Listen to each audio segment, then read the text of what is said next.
New York Times. Joining us to discuss is Curtis Ellis, current policy director with America First Policies and former senior policy advisor to President Trump. Curtis, you are the one to talk to, sir. We're trying to explain this to our viewers as much as possible. Help us out. What is the Confucius Institute?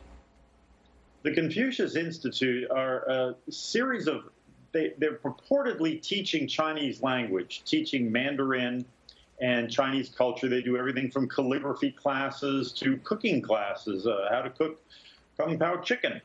There are about 65 of them being operated on university campuses in America. They actually are all over the world. But here in America, you have 65 of them on the university and a bunch of them in secondary schools, K through 12. These are operated directly by the Chinese government. The Education Department with ties to the Chinese Communist Party. And the Secretary of State Pompeo has said this is part of the large-scale propaganda efforts and influence operations being carried out in the U.S., and there is every reason to believe that. A number of universities in America have already canceled their contracts with the Confucius Institute. The way it works, the Chinese government gives a university $250,000 to set up one of these entities, and then gives them $200,000 a year. Now, what we saw at Savannah State University is the Confucius Institute scrubbed the bio of a speaker. Now, the speaker wasn't speaking at the Confucius Institute, but the university had asked the speaker to come. They scrubbed the bio to take out any reference to Taiwan. And this tells you what's going on here. This is government-approved curriculum. You're not going to be talking about Hong Kong in Mandarin. You're not going to ask a question about Taiwan or Tibet or how the Chinese Communist Party harvests organs and locks up people in concentration camps. That's not going to happen at a Confucius Institute language session. There are many issues that are simply off limits.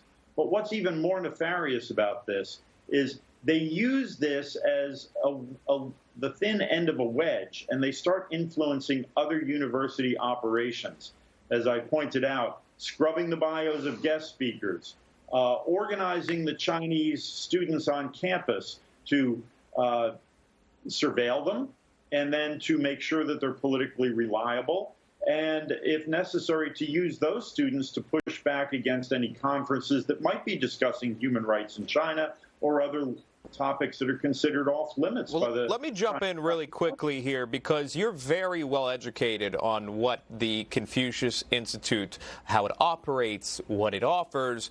But for just the everyday average person scrolling through Confucius Institute, they find out, oh, hey, you're teaching Mandarin, you're teaching Tai Chi, you're teaching Chinese recipes. Doesn't sound so bad. It sounds, culturally appropriate. What would be the biggest chief concern that you could tell those people? Well, look, if you want to go to a Confucius Institute to learn Mandarin, that's fine. But be aware of what you're getting. I have nothing against poison as long as it's clearly labeled. You are going to be getting a one-sided view of the wonderful Chinese culture. And there is a wonderful Chinese culture, don't get me wrong. But it's not the Chinese Communist Party. And it's not the Chinese Communist Party's version of what the wonderful Chinese culture is. So just be aware of what you're getting. By the way, all these Confucius Institutes are open to the general public. So you don't have to be a student at one of these universities. If you happen to live in the college town and want to go learn Mandarin, you can do that. But be aware, they're pushing a very one-sided and a very slanted view of how wonderful China is under the boot heel of the Chinese Communist Party. It's the superior system, and they should be ruling the world.